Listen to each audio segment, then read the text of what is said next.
Bom dia, vamos gravar aqui mais uma partezinha da nossa história, O Segredo dos Girassóis, o Diário de Ana Golding, da Adriana Matheus. Eu sou a Adriana Soares, ok? Vamos lá então. Depois de andar por todo o local e admirar tudo o que encontrei, disse a Maria: venha ajudar-me a lavar estes caldeirões. Preciso fazer um preparo para o ritual da chuva. Meu primeiro equinócio será comemorado com a chuva no fim do outono. Jura? E quando será? Na próxima quarta-feira. A chuva será à noite. Devemos nos preparar para irmos à floresta. Temos de nos preparar para a purificação do corpo. Como participar? Nunca fiz o ritual da purificação. É claro que sim. Então faremos juntas a poção. Maria lavou o caldeirão e a colher de pau. Decidi não usar o material que havia comprado. Aquele me serviria muito bem e já estava cheio de boas energias. Limpámos tudo, todo o ambiente, nos mínimos detalhes. Preparámos as ervas com o cozimento. Pegámos a imensa colher de pau e mexemos a poção as duas juntas. Ao mesmo tempo, durante o processo, dissemos que o espírito da erva, que o espírito da cura se reúna a esta essência, trazendo-nos paz, harmonia e força para que nosso corpo físico possa conseguir seguir a sua jornada. Cantamos também naquela língua antiga e rimos muito, passando energias positivas para a essência. Rodopiámos e dançámos em volta do caldeirão enquanto ele cozinhava a poção. As chamas pareciam dançar conosco. A dança é para nós uma forma de libertação. Quando dançamos, soltamos a alma e não pensamos em mais nada à nossa volta. Talvez tenha sido um grande erro dançarmos naquela noite, pois ficámos tão incertas que não percebemos a presença silenciosa e maligna da Condessa, que nos vigiava sorrateiramente. Ela havia sido acordada pela copeira, sua cúmplice, que nos denunciou. A fumaça e a penumbra do lugar não nos deixava perceber a sua presença. Ela ouviu tudo atentamente sobre as opções e o ritual da chuva. E eu e Maria parecíamos estar embriagadas pela essência que saía do caldeirão. As ervas eram muito fortes e o cheiro nos fez viajar. Acrescentei sálvia e óleo de girassol. Estou do lado que mal deixado. Por fim, sentámos e rimos muito, pois estávamos felizes e absortas. Tomámos o chá do poder e abrimos o nosso chakra do conhecimento. O poder do chá era inigualável e logo, ao bebermos, sentimos toda a força do universo nos cercando. Esse chá representa toda a força da Mãe Terra, a fonte da vida, o côncavo e o convexo, o macho e a fêmea. As duas forças uniam-se durante a ingestão do chá. O seu poder de cura era infinito, mas o principal objetivo é a cura da alma. Depois de muito meditarmos, disse a Maria: acho que passamos da hora. Precisamos apagar o fogo e tapar o caldeirão. Lembre-se de que vir aqui e cozinhar as ervas até quarta-feira é essencial. Pode deixar que ficarei atenta para não deixar passar do ponto. Esse ritual tinha de ser preparado com muita antecedência. A erva devia ser cozinhada até desmanchar, pois o banho era por inteiro e deveríamos deixar a terra consumir tudo o que saísse do corpo. Nesse ritual, damos à terra todos os nossos problemas e recebemos da chuva toda a sua energia renovadora, pois a chuva traz tudo de bom que a terra nos dá. Isso se chama círculo rotativo.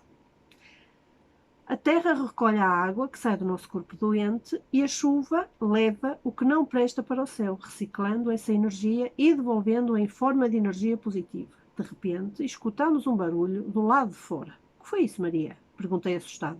Não sei, menina Ana. Espera aqui que irei ver o que é. Senti um frio na barriga. Algo estava errado e havia ativado todos os meus sentidos. Comecei a ficar com dores na cabeça.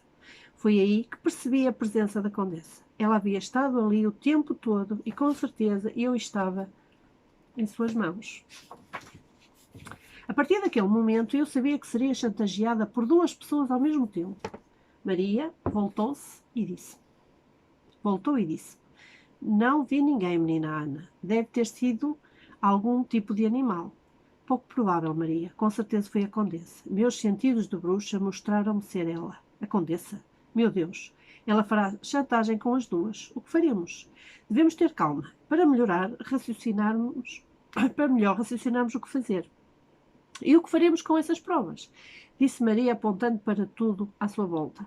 Eu poderia dizer que estávamos procurando um vinho raro para oferecer ao meu futuro marido, e sem querer descobrimos este lugar.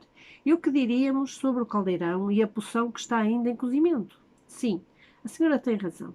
Não conseguirei inventar uma desculpa plausível para esta situação iminente. O melhor a fazer é esperar para ver o que a Condessa fará. Sim, mas até lá morremos ansiosas, sem saber o que a Condessa fará.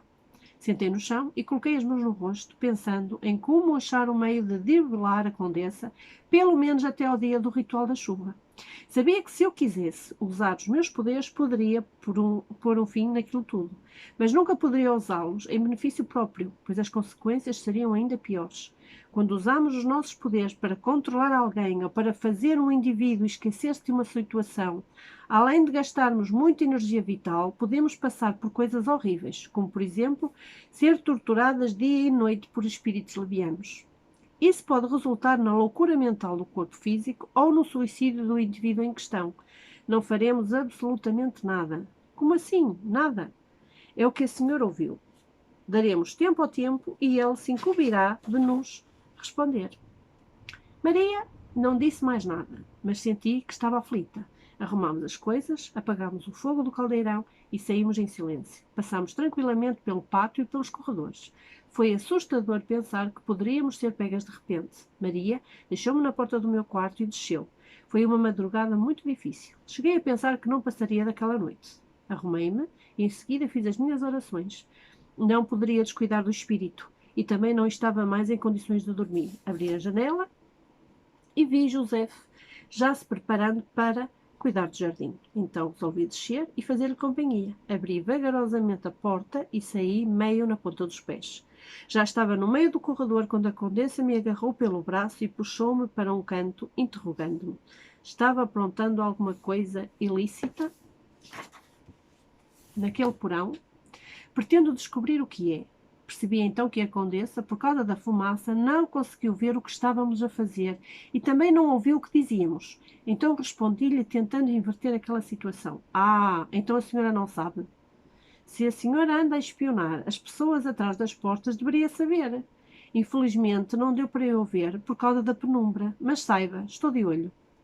Respirei aliviadamente, confirmando a minha atual suspeita de que a Condessa não sabia de nada. Tentei apressar-me para contar a Maria, aliviando-a daquele fardo desnecessário. Fui saindo, mas a Condessa, que ainda segurava o meu braço, prosseguiu. Antes de sair, terá de me contar que lugar era aquele. A senhora não sabe? É ali que queimamos as ossadas dos escravos que morreram torturados. Estou impressionada como a senhora, que vive nesta casa há tantos anos, possa estar tão alienada deste facto tão corriqueiro. Agora, se a senhora duvidar da minha palavra, posso eu mesma levá-la àquele local, ou melhor, peço ao meu pai que lhe mostre o local pessoalmente. Não será preciso. Saiba que eu sei de tudo o que se passa na minha casa. Mentiu, querendo parecer senhora absoluta de tudo. Olhando-me bem nos olhos, ela prosseguiu com a conversa. E o que estava fazendo junto com a Maria àquelas horas da madrugada? Santo Deus, senhora Condessa, como a senhora é desinteressada e insensível. Sabe que uma de nossas escravas perdeu o bebê por estes dias. Eu e Maria estávamos acendendo velas e rezando para a pobre alma daquele pequeno inocente. A fumaça que a senhora viu foi porque queimaram os ossos do pobrezinho ainda hoje. Cheire só o meu braço para a senhora ver como estou cheirando a defunto queimado. Disse isso, estendendo e colocando o meu braço nas narinas da Condessa, que recuou e soltou-me finalmente. A tola mulher, além de apavorada, ainda disse arrogantemente: saia de perto de mim com esse cheiro a escravo queimado. Não faço questão de me envolver em assuntos de escravos, deixo isso para o seu pai, mas não me surpreendo em saber que uma estúpida como a menina se envolva nestes casos medíocres com esse tipo de gente. Sabe, Condessa, a senhora é mesmo uma pessoa muito doente, porque não aproveita que o médico está na casa e faz uma consulta.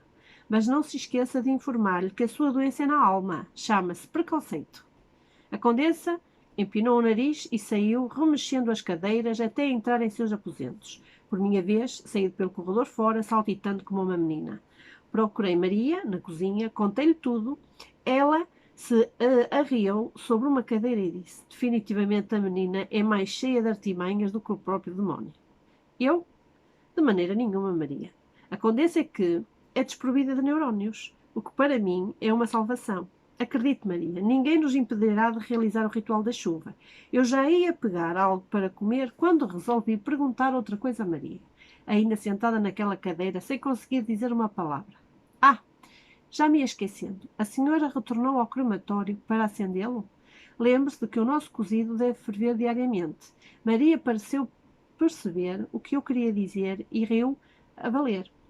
Depois de degustar tranquilamente o meu pequeno almoço, virei-me para Maria e falei: iremos ter com José daqui a pouco, fica a senhora sabendo. E para quê? No que a menina está pensando em envolver o pobre homem? Perguntou com medo do que eu poderia estar a planear.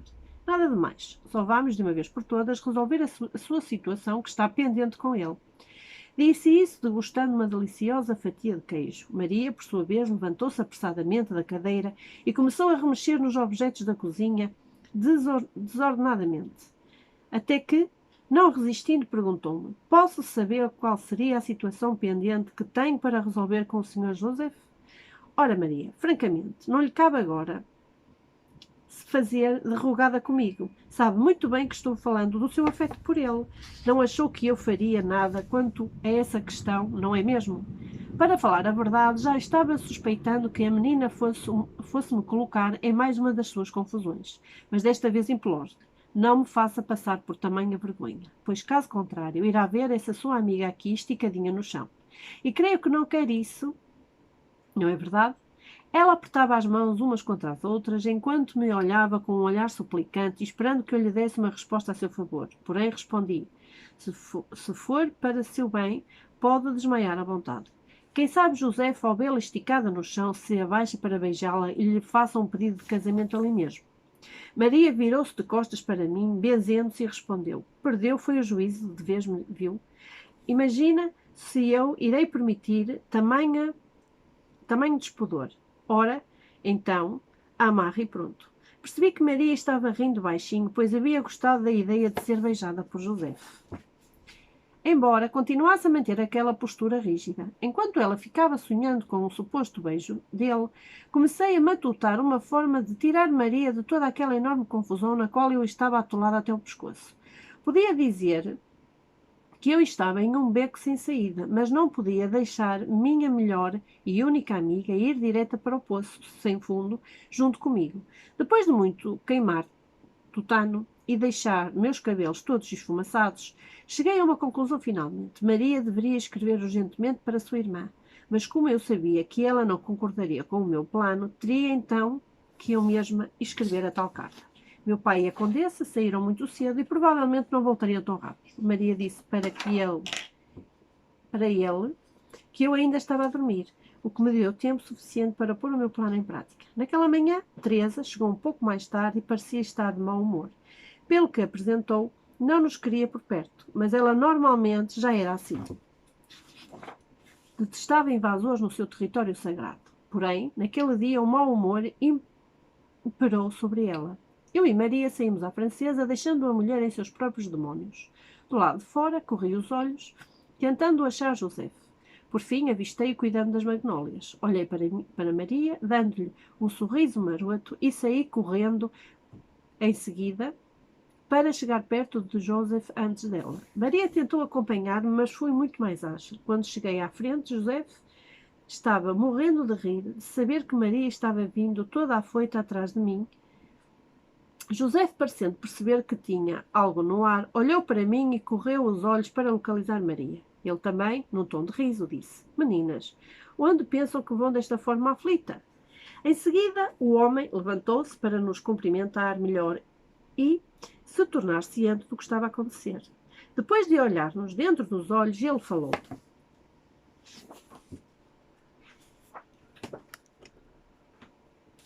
em que posso ajudá-las? O que houve? Aconteceu-lhes algo? Então falei, sem muito dar nas margens, a outros comentários e perguntas, antes que Maria pudesse interromper. Querido Joseph, estou ciente de que seus sentimentos por minha amada Maria. Quero que saiba que é recíproco, porém ela é tímida demais para lhe dizer isso. portanto, estou aqui sendo uma intermediária entre os dois. Maria não sabia onde se enfiar, de tão envergonhada que a fiz ficar. Ela me beliscava e tentou várias vezes tapar a minha boca, mas, uma vez que comecei a falar, ninguém conseguiria impedir-me de terminar. Joseph olhava para Maria com os olhos vidrados e cheios de lágrimas. O homem parecia estar com aquele sentimento entalado no peito havia anos. Percebendo que ele não tinha coragem de abrir a boca, prossegui. E então, Joseph, o que tem a me falar a respeito do que lhe acabo de dizer?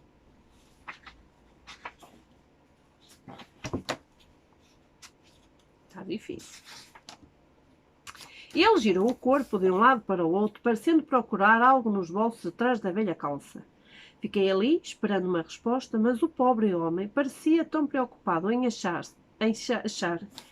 sabe-se lá, o Deus, o que é, que me deixou ali, parada à frente por vários minutos. Por instantes achei que havia cometido um grande erro, porque o homem não respondia a nada e parecia ter escondido o rosto debaixo do chapéu de palha. Olhei para Maria, que parecia estar ansiosa por uma resposta dele. Então resolvi arriscar tudo antes que virássemos um fóssil humano por causa de um simples sim de Joseph a Maria. Imagino só minhas futuras gerações passando por ali depois de milhares de anos e achamos uma jovem bruxa e uma senhora petrificada. Por certo, indagariam entre si. Nossa, o que será que transformou essas pobres mulheres em fóssil? E alguém estudioso, no caso, responder-lhes-ia. Foi a demora de um simples sim do futuro pretendente de uma delas. Aquele pensamento fez-me rir sozinha. Portanto, tratei logo daquele assunto banal, dizendo: Joseph, por seus, homem, está entalado como um sapo ou as comichões são por causa de uma ortiga? Fiz-lhe então uma simples pergunta, de maneira pausada. O senhor gosta da minha governanta Maria Pérez? Sim ou não? É que não entendia o sentido da pergunta. Sua voz era tremida e viu quanto aquela conversa seria demorada e difícil. Meu Deus, pensei comigo. Ou ele era um desprovido de inteligência ou era surdo. Ou ainda pior, estava-se fazendo de sonso mesmo. Estou-lhe perguntando se o senhor se quer casar com Maria, homem. Bom, confesso que já andei escrevendo alguns versinhos para ela, mas nunca me atrevi a ir além disso, pois ela é uma dama de muitíssimo respeito.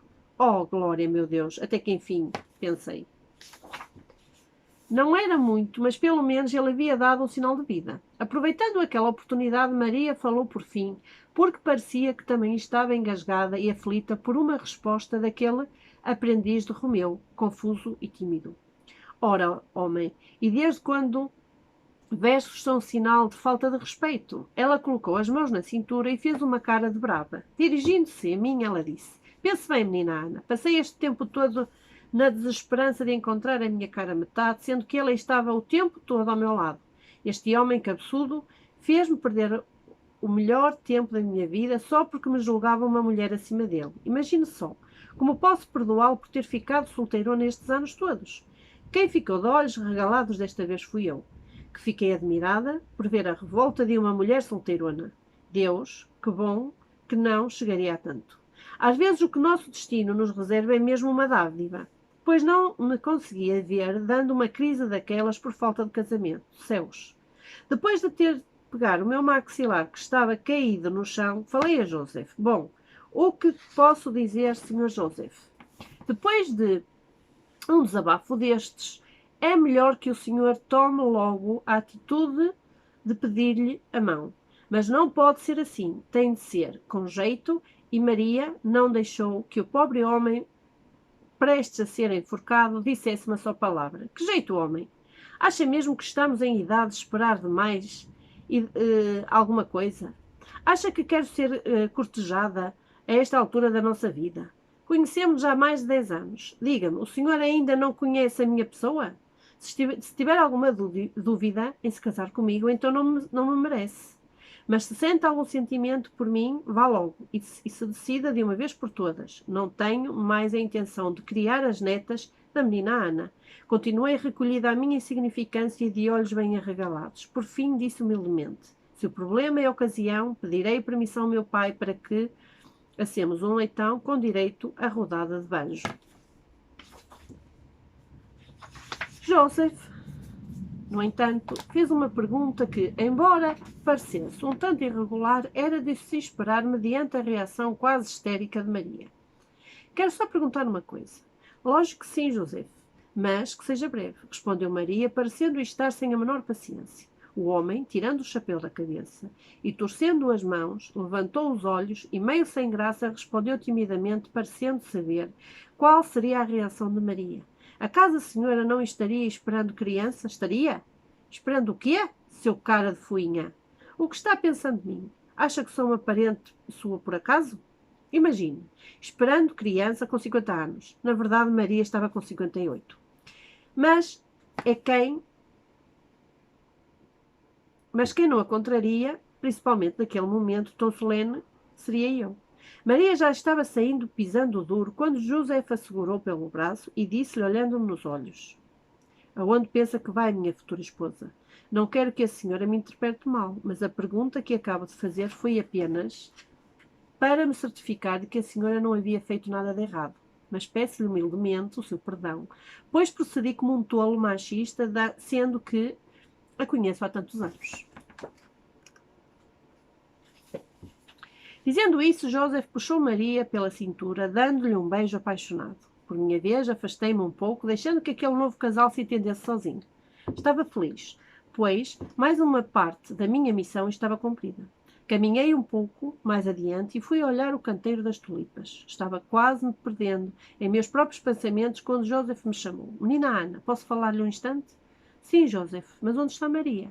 Foi para dentro da casa. Ela parece estar muito feliz. A menina não acha? Joseph parece que sim. E o senhor cuide bem dela. Está-me ouvindo?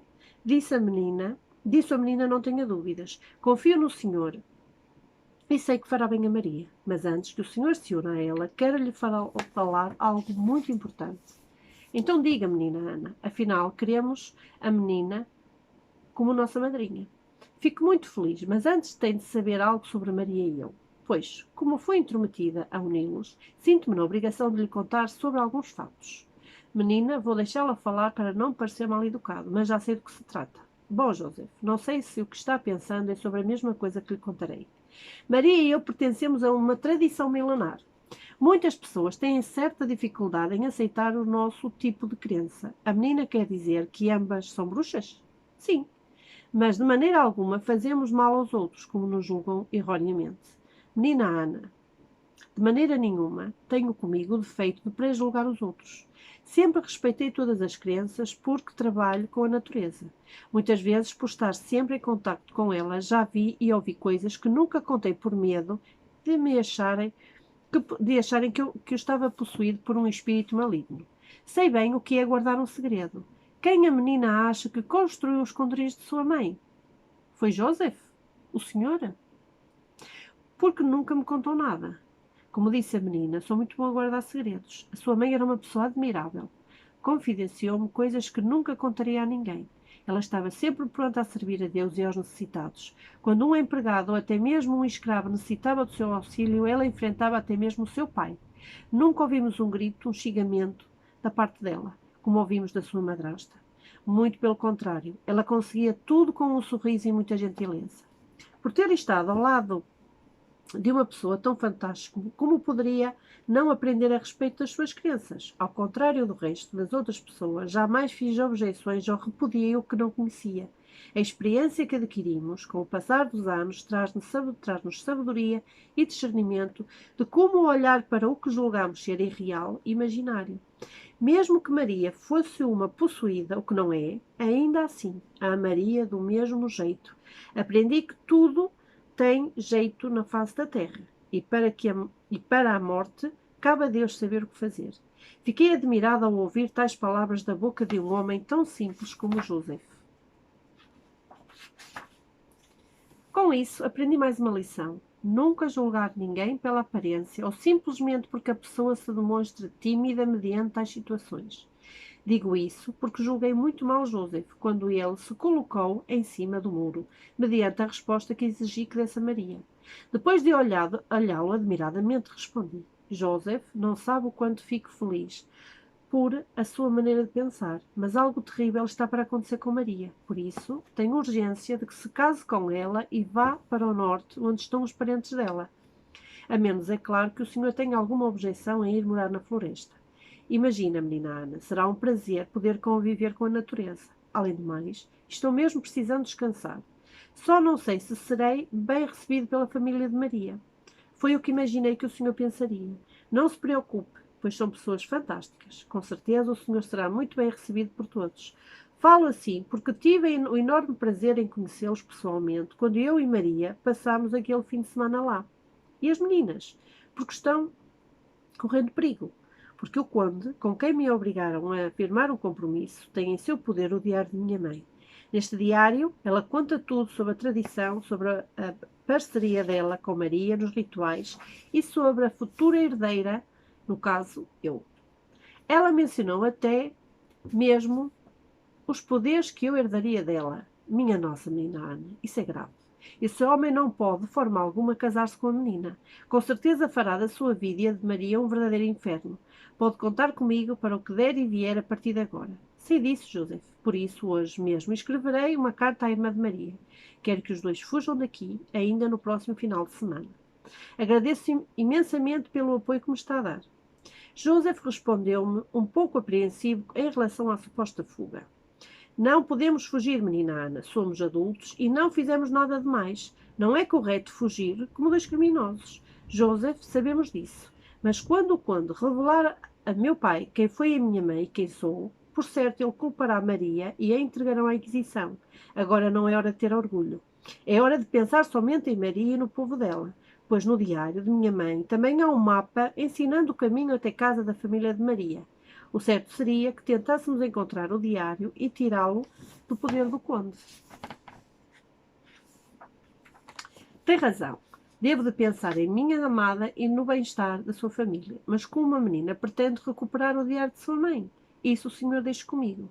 Virámos automaticamente, pois Maria chegou a interrogou-nos toda desconfiada. O que estavam tramando em minhas costas? Rimos, pois sentimos o tom de ciúme em sua voz. Contei-lhe então quase tudo o que conversamos. Ela nos olhou matreiramente, suspeitando que não estivéssemos falando totalmente a verdade. Porém, nada disse.